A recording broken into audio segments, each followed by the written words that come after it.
Pensé que se trataba de cuadritos. Le damos la bienvenida a nuestro querido Mosca para esta columna que se llama Pensé que se trataba de cuadritos, así que Mosca nos vas a tener que contar de qué trata. Bueno, hola. Hola a todos, ¿cómo andan? Bueno, la idea de esta columna es hablar de historietas, básicamente una excusa para hablar de historietas de diferentes orígenes, para hablar de lo que yo y lo que ustedes y lo que la gente que está escuchando tenga ganas de hablar según el momento. Seguramente lo vamos a terminar relacionando con las efemérides, con cosas que están pasando.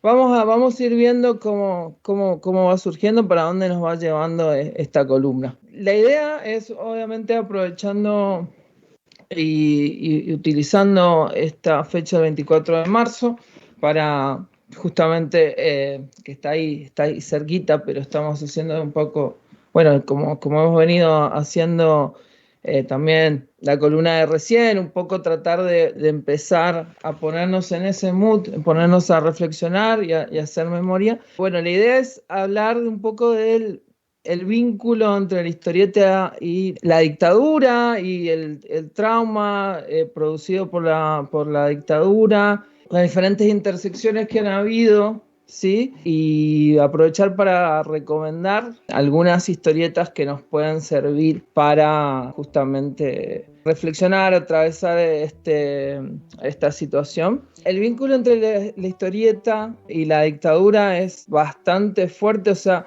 estamos hablando de que una de las figuras más importantes de la historieta argentina fue detenido, él y junto a sus 4 hijas fue ejecutado, fue secuestrado por la última dictadura militar, que es Héctor Germano Oesterheld, que es la figura más representativa de la historieta. Entonces llega hasta el punto de que no podemos hablar de historieta sin hablar de dictadura, porque se llevó a la figura más importante. Así que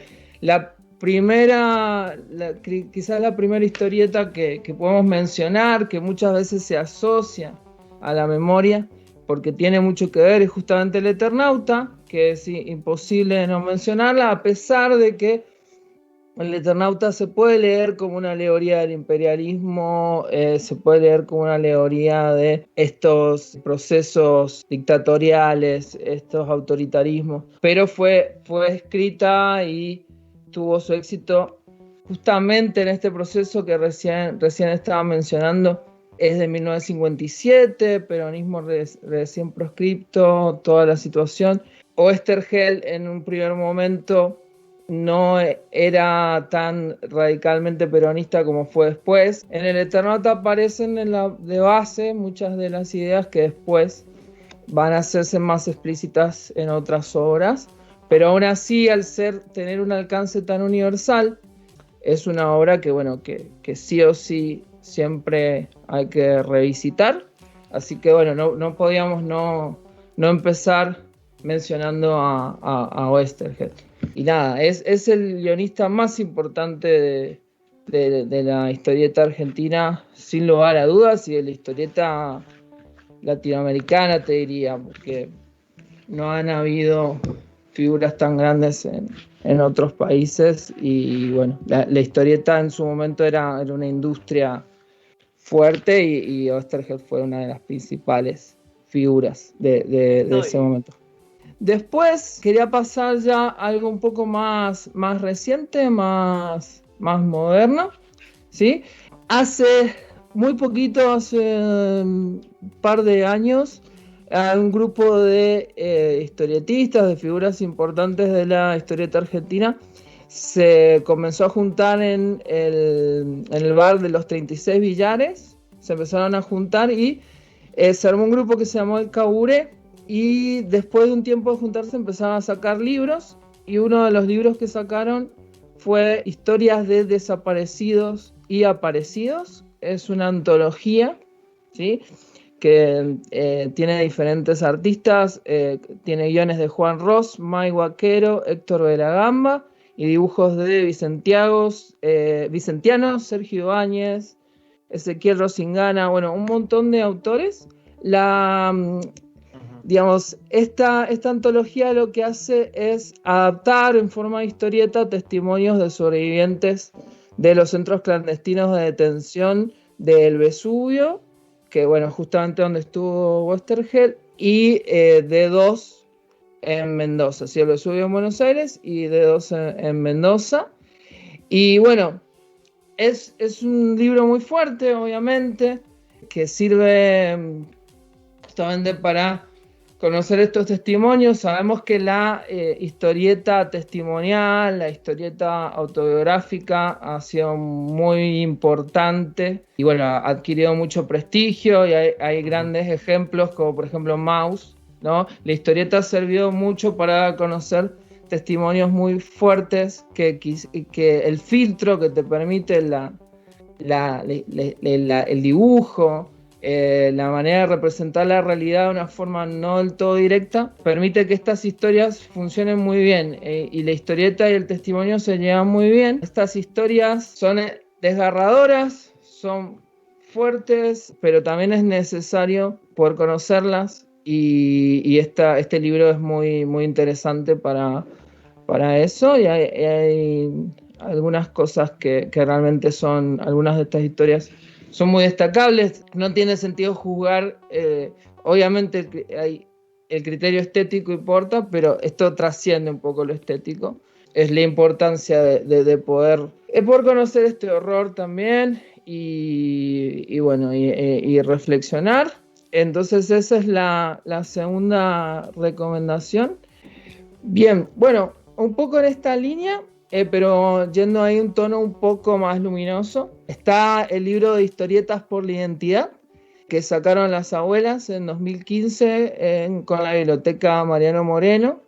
¿Sí? Es un libro que justamente utiliza la historieta ya no es solamente de una manera testimonial, sino ya es un instrumento para poder encontrar a los desaparecidos. La idea surgió como una muestra itinerante en la que se recrean las historias de nietos y nietas buscados, narrados en su mayoría desde las voces de sus hermanos, ¿sí? La dirigieron de cierta manera los hermanos, está todo centrado desde perspectiva de los hermanos que están buscando. Entonces la historieta acá sirve como una manera de buscar y la consigna se convocó a diferentes artistas, ¿sí? Muchos artistas muy importantes como estuvieron Ángel Mosquito, Lucas Nínez, Salvador Sanz, Max Aguirre, Rodolfo Santullo, entre otros. Y la consigna era que fueran 2 páginas, que se incluyeran los nombres, las actividades que hacían y el momento de desaparición de los padres y las fotografías de los familiares para que si alguien ve esa muestra y uno está dudando, pueda ver ahí si te pareces, capaz que puede ser vos, ¿sí? Y también la fecha presunta de parto, todo eso tenía que estar en la historieta, el resto es totalmente libre.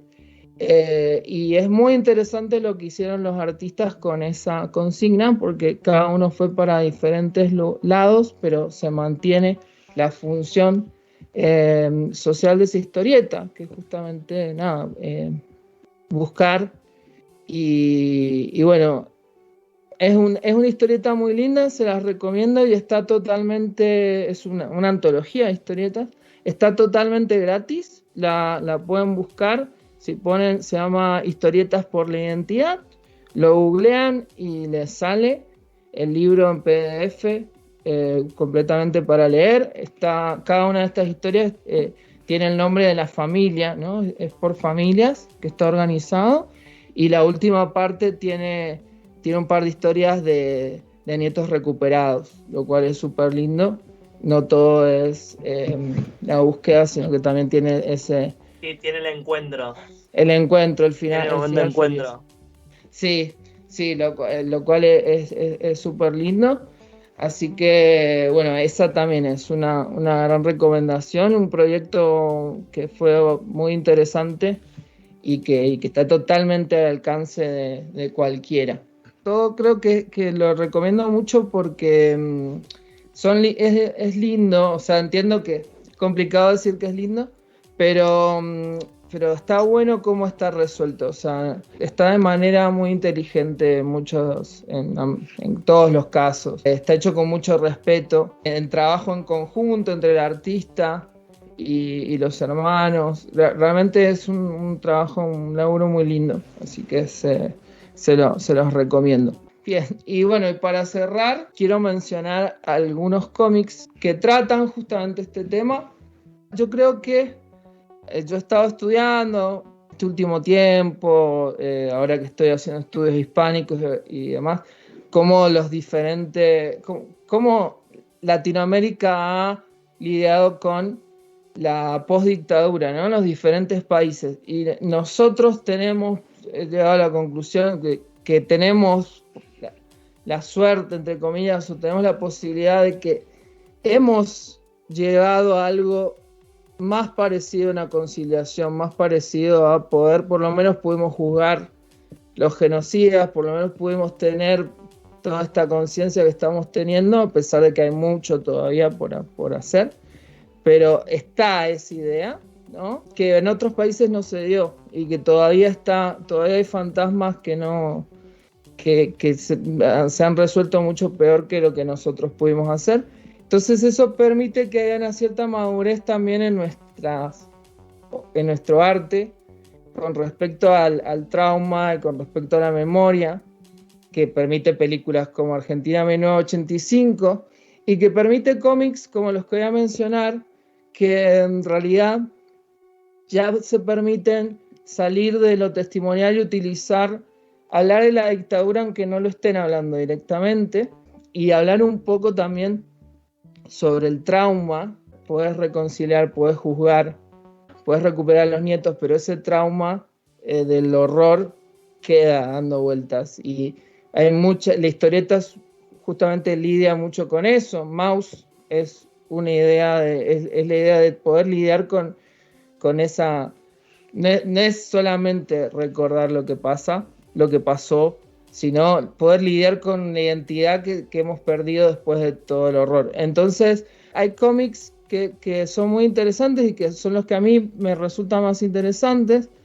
Uno que voy a mencionar es Dora, de Mina Berry, que a una simple vista va a decir esto no tiene nada que ver con la dictadura, porque es sobre una chica que se dedica a cazar nazis, ¿sí? En la década, abarca varios años de la década de 60. Ella se debate pasa tiempo en Alemania, en Argentina, y investiga, digamos, es como una especie de espía, pero en realidad, si uno ve bien lo que está tratando de contar Mina Berry acá, es justamente una alegoría de la dictadura y de ese proceso de memoria, de reconstitución, de reconciliación.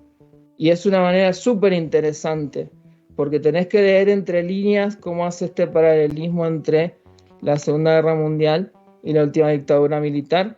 Así que lo recomiendo muchísimo con esa lectura, si lo pueden hacer. Son varios tomos y todavía está saliendo.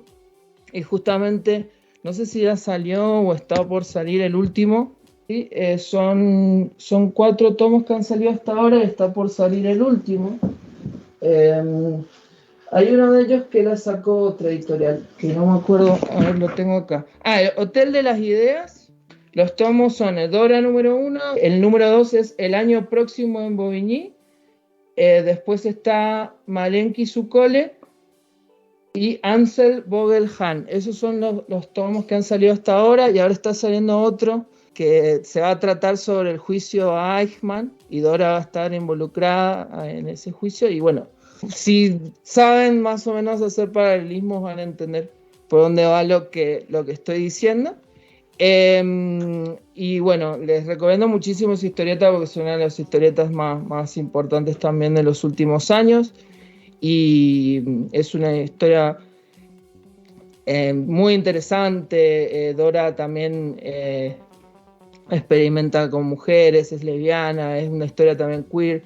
Es Es súper lindo el cómic y bueno, más allá de todo esto, ¿no? Y se pueden hablar sobre muchas cosas relacionadas con esto. Y bueno, y el último que quiero mencionar es el síndrome de Guastavino, ¿sí? de Trillo y Lucas Varela. Trillo es como otro de los guionistas más importantes y esta es una de las obras que hizo cuando todavía estaba vivo, muerto hace algunos años. También es como si quizás después de Oesterheld Trillo sea el guionista más importante de la historieta argentina o está por ahí. Y bueno, el síndrome de Guastavino es una historia muy, muy fuerte, digamos, pero al mismo tiempo es tan disparatada y bizarra que nada, es única en su tipo. Es la historia de un tipo que es el hijo de un militar que obviamente torturaba gente y torturaba a una mujer en su casa, es como súper fuerte y el tipo obviamente está traumadísimo y se enamora de una muñeca y bueno, básicamente la historia son los delirios de este tipo que quiere conseguir la muñeca, que termina haciendo un montón de atrocidades y vos ves todo desde la mente del tipo. Es una historia muy particular, pero es muy interesante porque justamente representa mucho esto que hablamos del trauma y del delirio y del absurdo, de las torturas, el absurdo de todo lo que sucede, lo que sucedió, y está hecho desde una cuestión hasta de humor negro. El dibujo de Lucas Varela es muy caricaturesco, lo cual hace que sea muy particular esta historia contada de esa manera. Es como un estilo que por ahí hace acordar un poco a Cartoon Network, y con esta historia en particular resulta choqueante, pero al mismo tiempo no se podría haber contado esto de otra forma, porque con algo más realista directamente es indigerible, no se puede asumir. Entonces, bueno, es un libro fuerte, pero que les recomiendo si han hecho todo el proceso necesario, porque creo que se puede hacer una historieta de ese estilo. Es una muestra de que estamos muy avanzados como sociedad, de que podemos darnos el privilegio de poder tratar estas historias con respeto, pero siendo creativos, siendo originales y haciendo un montón de cosas que quizás si no hubiéramos pasado por todo este proceso de memoria que estamos pasando, quizás no podríamos hacer.